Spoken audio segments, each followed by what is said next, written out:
Hello, ladies and gentlemen, and everything in between. Welcome back to Geeks Watch. Today I want to talk about Knives Out, um, Wake Up Dead Man, a Knives Out mystery, and many of which is over my shoulder because you can't buy them, they're on Netflix. So, this is the third installment in the Knives Out series. Um, it is a colorful cast of characters, um, and it's a murder mystery. So, um, premise: there is a young Catholic priest who has a temper problem, and this has caused him to be reassigned to Our Lady of Perpetual Fortitude, um, a modest-sized country church overseen by Monsignor Weeks, Monsignor Weeks. He is a firebrand Catholic preacher who is alienating a lot of his parishioners, except for a core element. I think it's they said his parish is calcifying. There's like this core people who stick with him through thick or thin, and so he clashes with thinking this young priest is coming to replace him or upstage him or undermine him. Spoiler alert: he is murdered, or he is found dead anyway, and Judd, the younger priest, is the prime suspect because he was the only one who initially is alone with the body for any length of time when his body's first found. The local police chief summons in Benoit Blanc to assist to figure out the murder, because if Judd is not a real suspect, then this is one of those impossible murders that, because he was fat, his body, he collapsed in like an enclosed closet with no other way for people to get in. So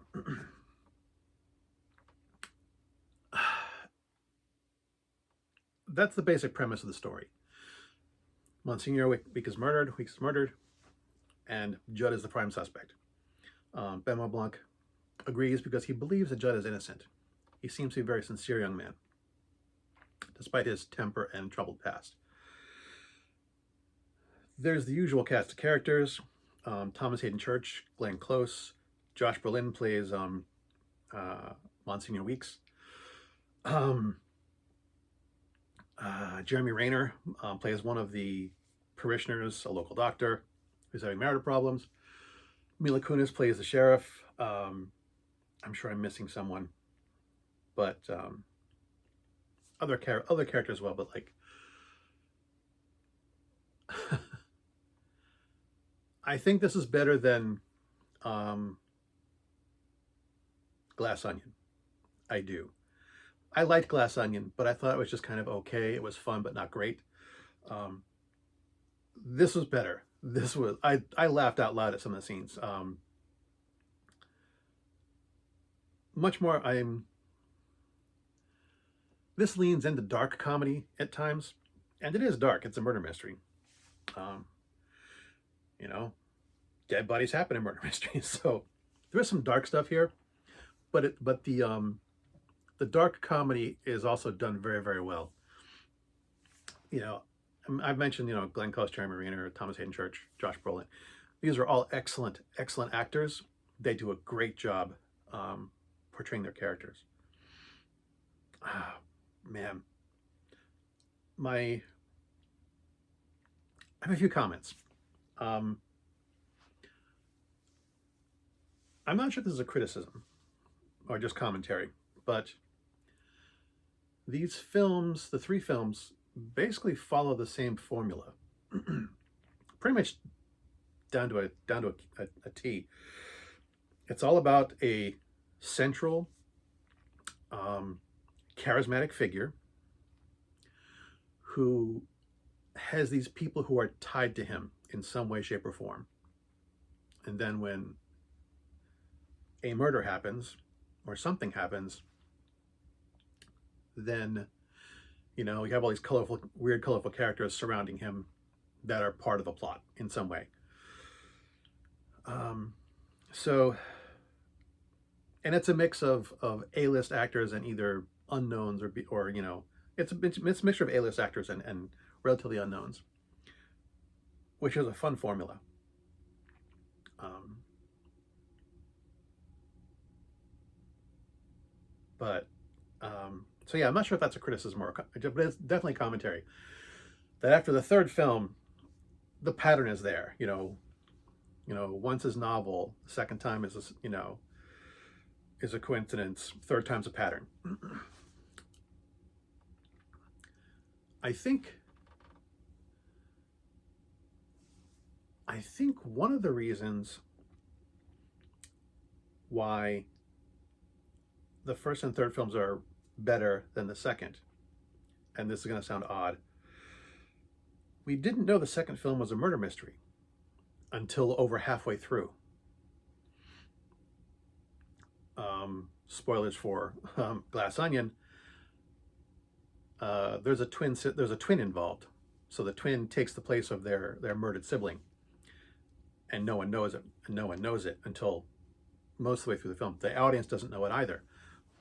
So, it was just a weird story until we learned it was a murder mystery, and I think that might be why the first and third films are better in my opinion,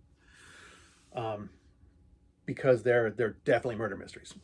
Although this one takes a while to get rolling. You're initially told the story through a letter that Father Judd is writing to Benoit Blanc. He is outlining the circumstances of, why he was sent to this parish, what his relationship is with, or was with Monsignor GEEXX and the other parishioners who are central to the plot. So it's kind of like it goes back and forth between him narrating it and telling the story in the film.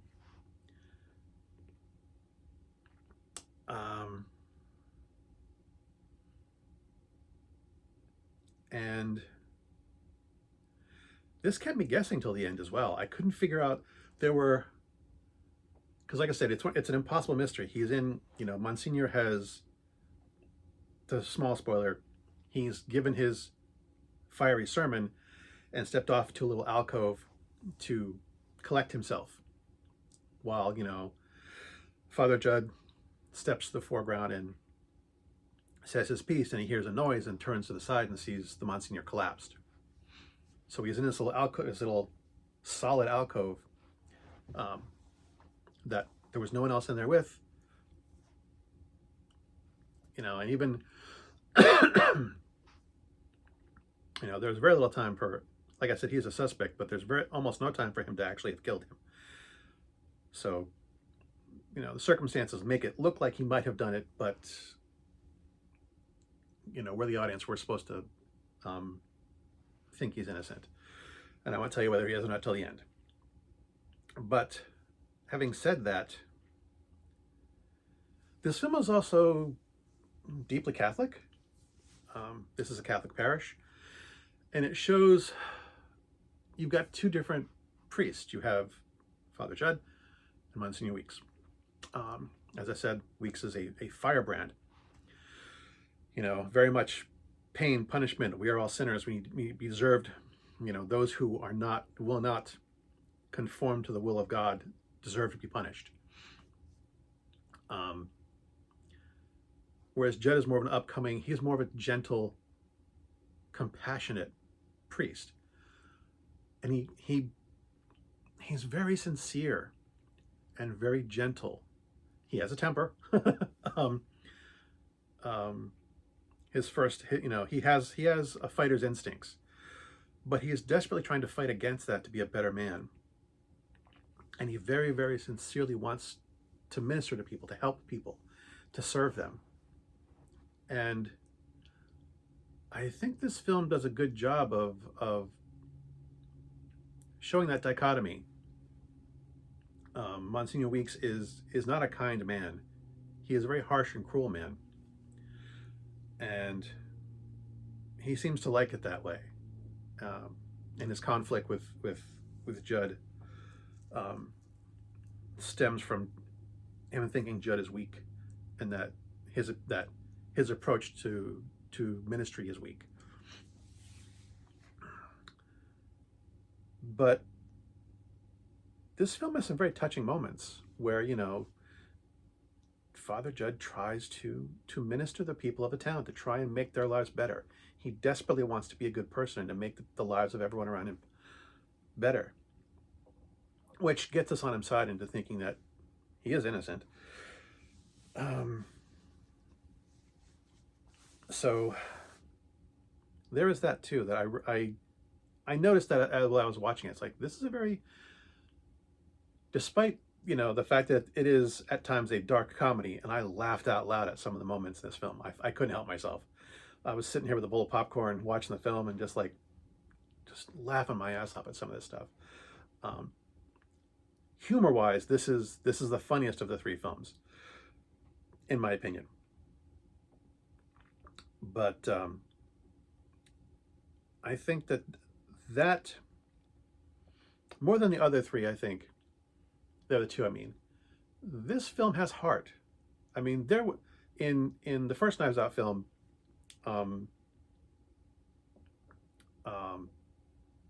Maria, was that her name? Marta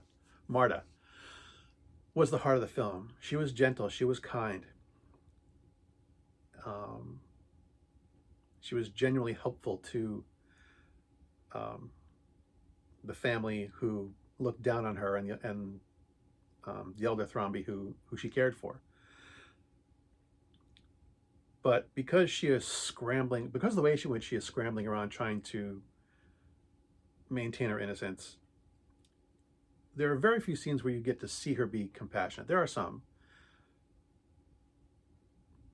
but as a nurse, they're mostly her trying to save people's lives. You know, trying to administer an antidote or some things like that. So, but Father Judd gets some real opportunities to help people spiritually. And, you know, the fact that I'm talking about it, and I've talked about it at length, means that it really struck home with me. You know, here is a man who, and you know, I believed in his character. I believe, you know, it's a mark of good acting is that I believed that he was who he said he was on screen. The mark of any good actor is the fact that they disappear into the roles. You stop seeing the actor, you see them as the person they're pretending to be. And again, Josh Brolin, Glenn Close, Thomas Jane Church. I have a hard time with Jeremy Renner, but not because he's a bad actor. I just haven't seen him in anything but the Avengers films, the MCU films, so that might be on me. This is the first thing I've seen him in aside from playing Hawkeye in the Marvel Cinematic Universe. So, whereas I've seen the other actors play dozens of things. Side note, Josh Brolin, Jeremy Renner, and Thomas Hayden Church have all appeared in Marvel superhero films. I didn't look to see if anyone else had. They might have. I can't remember. I didn't look it up. I thought about it. But yeah, I think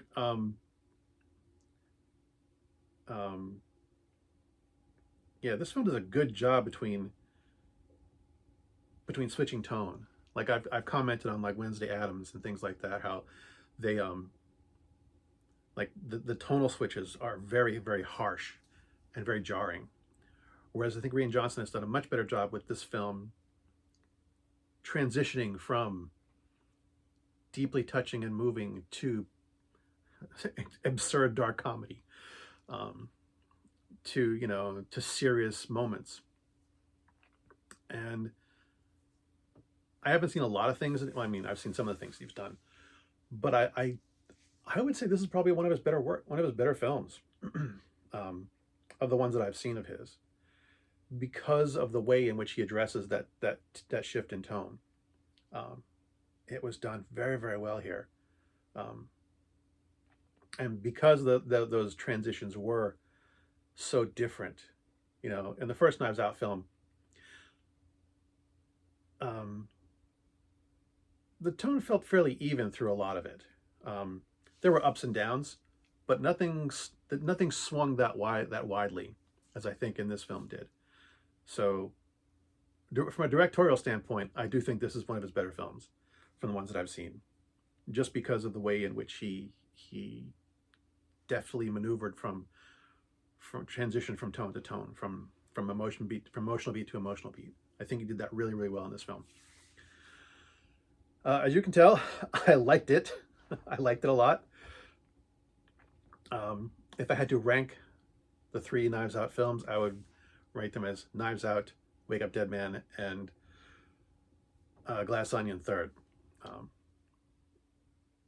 Just because, yeah, it was fun, but not a great murder mystery. As good, at least not as good as these two. This film came out a few months ago. At this point, there are no plans to make a fourth, although Rian Johnson and Daniel Craig have both said they want to make more of these films. Once they have a story, they'll make another. They do not have a script at this point, but it's certainly something that's on the back burner for both of them. You know, as soon as there's a story, they will get together and make another film. Critically, this film, a lot of people are saying this is the best of the trilogy. A lot of critics and things like that. A lot of people on there are saying it's the best of the trilogy, but in my opinion, it's second best, but not by far. And that's just a personal preference. I was looking at the release, and this did not make a lot of money, but it doesn't count Netflix money. It only counts box office, because this had a limited release in theaters, and it only made like a couple of $1 million off of like a $147 million budget, something like that.